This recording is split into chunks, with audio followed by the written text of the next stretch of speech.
Je regardais Mark Davison de l'autre côté de son bureau en acajou, en gardant une expression neutre tandis qu'il annonçait la nouvelle avec une satisfaction à peine dissimulée. Ces mots flottèrent dans l'air entre nous. Nous réorganisons le département, malheureusement, votre poste n'existera plus après le mois prochain.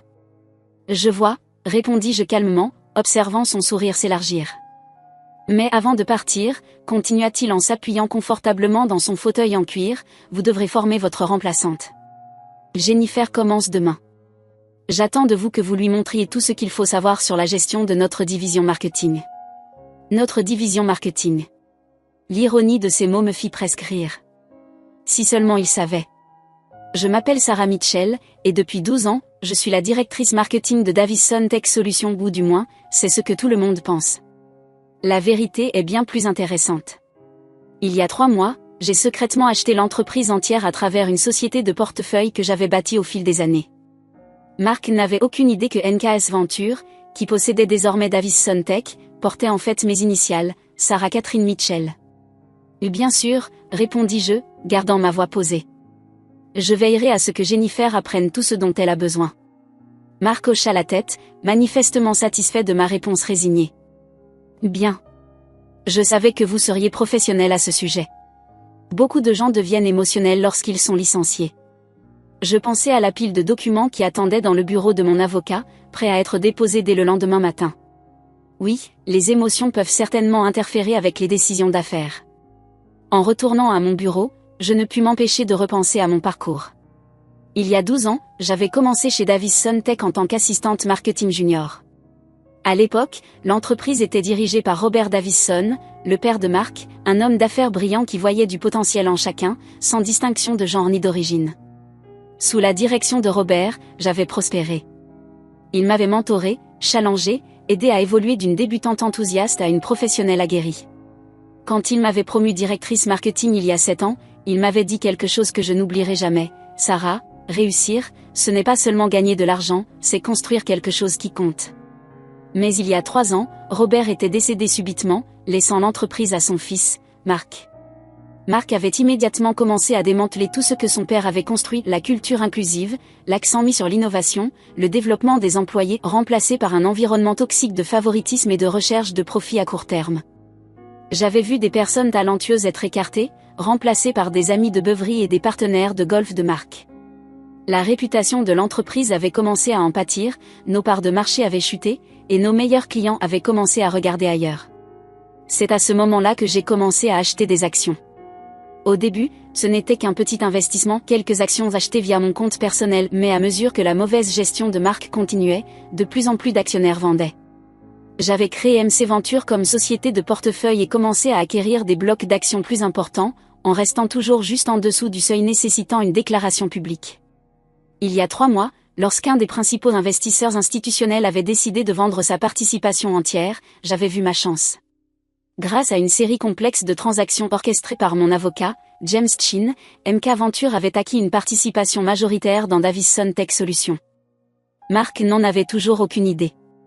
Alors, il ne soupçonne toujours rien, demanda Maya, ma meilleure amie et directrice des ressources humaines de l'entreprise, plus tard dans l'après-midi. Elle était l'une des 3 seules personnes à connaître la vérité sur NKS Venture. Je secouai la tête en rangeant des dossiers sur mon bureau. Pas le moindre soupçon.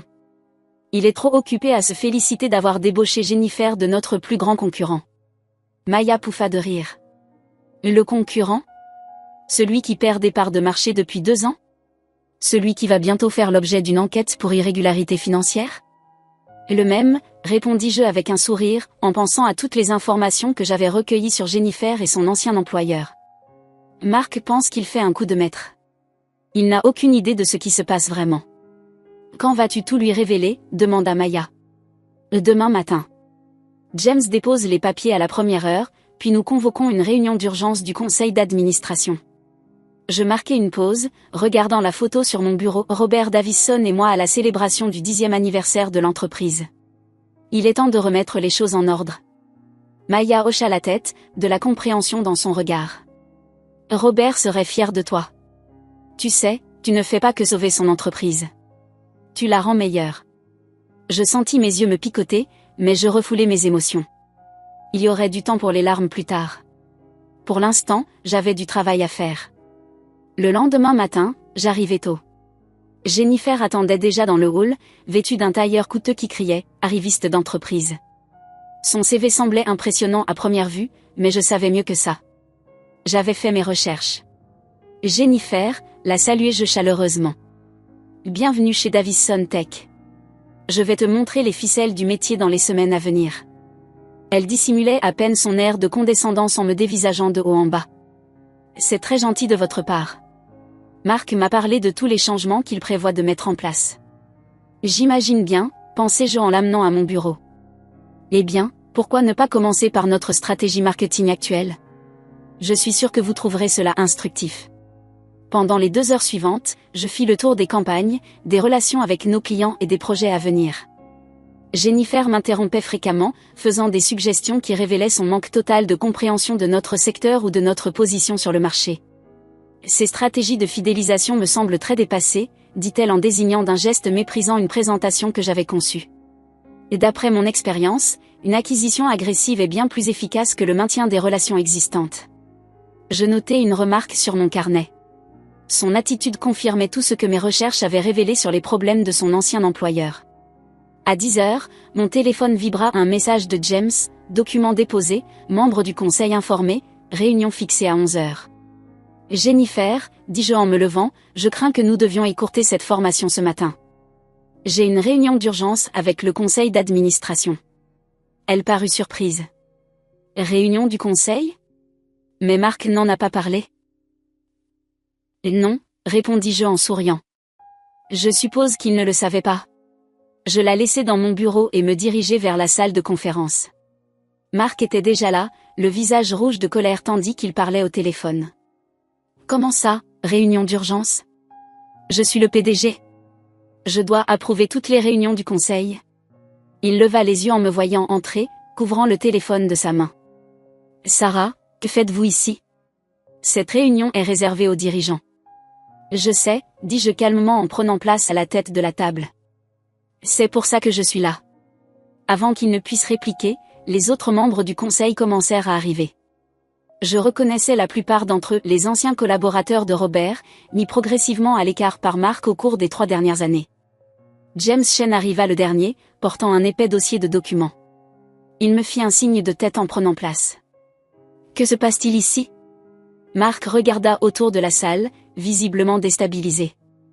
Je n'ai pas autorisé cette réunion. Non, répondis-je en me levant. C'est moi qui l'ai fait. La pièce plongea dans le silence tandis que James distribuait les documents aux membres du conseil. Il y a 3 mois, continuai-je d'une voix ferme, MKS Venture a acquis une participation majoritaire dans Davison Tech Solutions. Depuis ce matin, cette acquisition est complète et dûment enregistrée auprès de la SEC. Le visage de Marc passa du rouge au blanc. La MKS Venture? Mais c'est ma société. Je terminai pour lui, nommé d'après mes initiales, Sarah Catherine Mitchell. Les membres du conseil parcouraient maintenant les documents, leurs murmures de surprise et de compréhension remplissant la pièce. C'est impossible, balbutia Marc. Vous n'êtes qu'une directrice marketing. Vous n'avez pas les moyens d'acheter une entreprise de cette envergure. Je pensais aux années d'investissement prudent, aux longues nuits passées à étudier les rapports financiers, à la planification stratégique qui m'avait mené à ce moment précis. En fait, Marc, je le peux, et je l'ai fait. J'ouvris ma propre copie des documents. Maintenant, devrions-nous discuter de l'avenir de Davison Tech Solutions?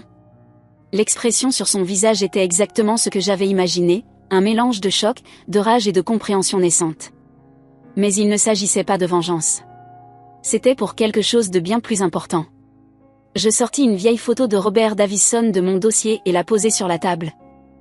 Ton père a construit cette entreprise sur des principes d'innovation, d'intégrité et de respect pour chaque employé. Il est temps de revenir à ces valeurs. Marc se leva brusquement, sa chaise raclant le sol.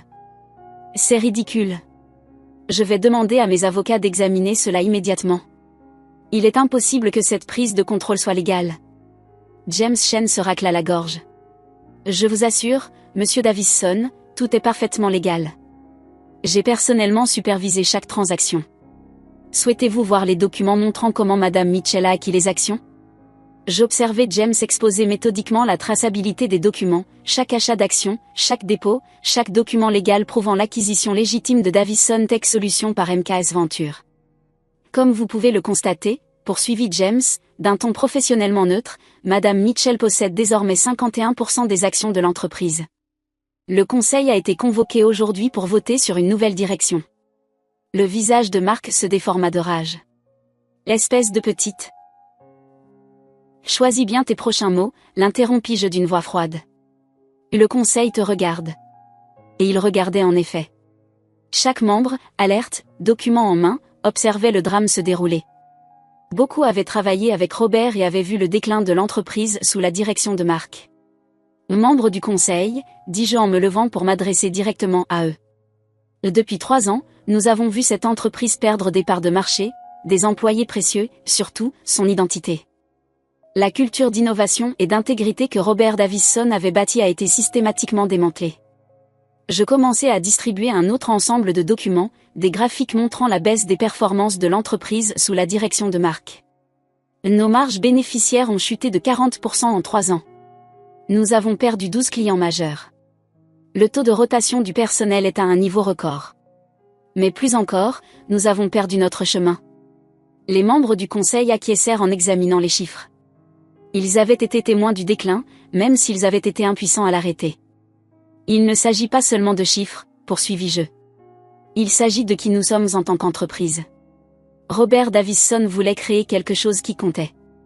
Épargne-nous ton baratin sentimental, cracha Mark. Les affaires, c'est le profit, pas tes foutus sentiments pour mon père. Une membre du conseil, Janet Chen, sans lien de parenté avec James, prit la parole. En réalité, Mark, les affaires concernent la croissance durable et un leadership solide, ce dont nous avons manqué ces derniers temps. D'autres acquiescèrent en signe d'approbation. La tendance s'inversait. Je propose de voter pour une nouvelle direction, déclara fermement Janet. Je soutiens la motion, ajouta un autre membre du conseil. Mark regarda autour de lui, réalisant qu'il perdait le contrôle. Vous n'avez pas le droit de faire ça. Je suis un Davison. C'est mon entreprise. Et non, répondis-je calmement, c'était l'entreprise de ton père, et il savait que le leadership ne s'hérite pas. Il se mérite. Le vote fut rapide et décisif. En 15 minutes, Mark Davison n'était plus le PDG de Davison Tech Solutions. La sécurité fut appelée pour l'escorter hors du bâtiment, son visage rouge de rage alors qu'il hurlait des menaces de procès et de vengeance.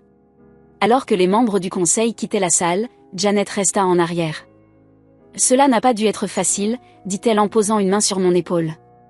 Mais c'était nécessaire. J'acquiesçai, sentant le poids de la responsabilité s'installer sur mes épaules. Le plus difficile ne faisait que commencer. Les semaines suivantes furent un tourbillon d'activités. D'abord, il y avait Jennifer à gérer. Elle avait été embauchée par Mark spécifiquement pour me remplacer, mais son contrat n'avait pas encore été finalisé.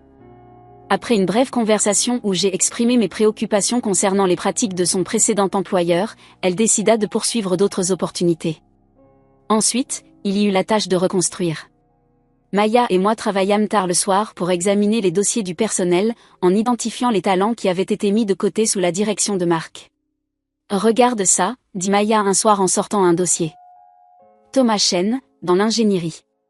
Il a été ignoré pour des promotions 3 fois malgré plusieurs brevets et des évaluations de performance excellentes. Organisons une réunion, répondis-je. Nous avons besoin de gens comme lui à des postes de direction. Peu à peu, nous remodelâmes l'entreprise. Je rétablis le programme de mentorat que Robert avait initié. Nous relançâmes le laboratoire d'innovation que Mark avait fermé. Surtout, nous commençâmes à reconstruire la culture qui avait rendu Davison Tech spécial. Un mois après la prise de contrôle, j'étais assise dans ce qui avait été le bureau de Mark, maintenant largement redécoré, en train d'examiner nos progrès avec Maya. Les scores de satisfaction des employés ont augmenté de 30%, rapporta-t-elle, et 3 anciens employés ont demandé à revenir. Je souris en pensant aux changements que nous avions réalisés. Le bureau avait changé, plus dynamique, plus vivant. Les gens n'avaient plus peur de partager leurs idées ou de soulever des préoccupations. Mais tout ne fut pas simple. Mark, fidèle à sa promesse, fit examiner tous les aspects de la prise de contrôle par ses avocats. Ils ne trouvèrent rien d'irrégulier, mais la pression fut intense. Puis vinrent les rumeurs qu'il tenta de répandre, insinuant que l'entreprise était instable sous la nouvelle direction. Nous répondîmes à ces rumeurs par des résultats. En 6 mois, non seulement nous avions stabilisé notre position sur le marché, mais nous avions aussi commencé à croître à nouveau. L'innovation, autrefois étouffée, fleurissait. De nouveaux produits furent développés. De nouveaux clients signés. 1 an après la prise de contrôle, je me tenais devant toute l'entreprise lors de notre réunion annuelle. L'auditorium était bondé. Nous avions embauché plus de 100 nouveaux employés au cours de l'année écoulée. Lorsque Robert Davisson a fondé cette entreprise, commençai-je, il avait une vision, pas seulement celle de créer des produits à succès, mais de construire quelque chose de significatif, un lieu où l'innovation et l'intégrité allaient de pair. Je fis une pause, regardant la mer de visages devant moi. Certains avaient travaillé sous la direction de Robert, d'autres étaient nouveaux, mais tous partageaient le même sens du but. Pendant un temps, nous avons perdu de vue cette vision, mais aujourd'hui, nous sommes de nouveau sur la bonne voie. Nos bénéfices ont augmenté de 45% par rapport à l'année dernière. La satisfaction des employés est à son plus haut niveau. Mais plus important encore, nous faisons une différence. Je désignais l'écran derrière moi, montrant notre dernier projet, un effort collaboratif entre notre équipe technologique et des écoles locales, aidant à apporter l'éducation STEM aux communautés défavorisées. Voilà à quoi ressemble le succès, continuai-je, pas seulement des chiffres sur une feuille de calcul, mais un impact réel sur la vie des gens. Après la réunion, Maya me rejoignit dans mon bureau alors que je regardais la vieille photo de Robert. Il serait fier, tu sais, dit-elle doucement. J'acquiesçai, touchant délicatement le cadre. Je l'espère. Parfois, je me demande si j'ai bien fait, en prenant le contrôle de cette manière. Sarah, dit fermement Maya, tu n'as pas seulement pris le contrôle. Tu as sauvé cette entreprise. Regarde ce que tu as construit. Elle avait raison. Au cours de l'année écoulée, nous avions fait bien plus que simplement restaurer l'entreprise. Nous l'avions rendue meilleure. Notre technologie était plus innovante, notre culture plus forte, notre impact plus grand. La photo sur mon bureau ne montrait plus seulement Robert. À côté, il y avait une nouvelle photo prise lors de notre dernier pique-nique d'entreprise, des centaines de visages souriants, tous faisant partie de quelque chose de plus grand qu'eux-mêmes. Ce soir-là, alors que je me préparais à quitter le bureau, je reçus un email inattendu. C'était de Margaret, la veuve de Robert. Chère Sarah, j'ai observé ce que tu as fait avec l'entreprise cette année. Robert a toujours dit que tu étais spécial, que tu comprenais vraiment ce qu'était Davisson Tech. Il avait raison. Merci de garder son rêve vivant et de l'avoir rendu encore meilleur. Avec gratitude, Margaret. Les larmes me montèrent aux yeux en lisant ces mots. C'était pour cela que je l'avais fait, pas pour me venger de Marc, ni pour un gain personnel, mais parce que certaines choses valent la peine de se battre pour elles. Le lendemain matin, j'arrivai tôt comme à mon habitude. Le bureau était calme, mais pas pour longtemps. Bientôt, il serait rempli d'énergie, d'idées et de possibilités. En me rendant à mon bureau, je passai devant le mur où était accrochée l'ancienne devise de Robert. Le succès ne consiste pas seulement à gagner de l'argent. Il s'agit de construire quelque chose qui compte. Je souris, repensant à tout le chemin parcouru. Marc pensait qu'il m'écartait, qu'il me forçait à former mon remplaçant.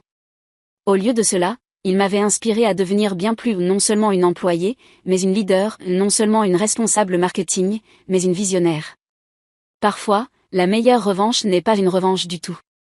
C'est prouver que l'on avait raison depuis le début, que l'intégrité, l'innovation et le respect ne sont pas que de jolis mots sur un mur, mais des principes pour lesquels il vaut la peine de se battre. Alors que le bureau commençait à se remplir d'employés, j'entendis le bourdonnement familier de la créativité et de la collaboration.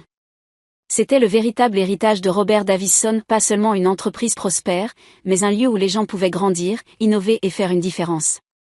Et désormais, c'était aussi mon héritage.